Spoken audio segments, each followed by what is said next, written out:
আসসালামু আলাইকুম। আমরা এই যে নওগাঁয় এসেছি ঘুরতে, বিশেষ করে আম বাগান দেখতে। আমরা এই নওগাঁর একটা আম বাগানে এখন উপস্থিত আছি। এখানে অনেক গাছ আপনারা দেখতে পাচ্ছেন। এটা একটা বাগান। এখানে এই যে গাছগুলা দেখছেন, এক একটা গাছ কয় ফিট হবে? এন, সর্বোচ্চ সর্বোচ্চ 10 ফিট হবে, 10 ফিটের কমই হবে। 10 ফিটের বেশি হবে না, খুব বেশি দেয় 10 ফিটের উপরে একটা গাছ হবে না। এটা হচ্ছে আম, এগুলো এখানকার নওগাঁর আম। এই যে এই যে দেখেন,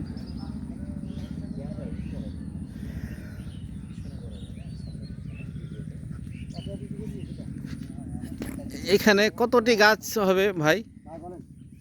কতটি গাছ হবে এখানে এই বাগানে? 700-800। 27-2800 অনেকটি গাছ। তবে আপনাদের গাছগুলা একটু ঘন ঘন, অনেক ঘন ঘন। ও, এগুলো কি মানে নির্দিষ্ট কিছু দিনই হবে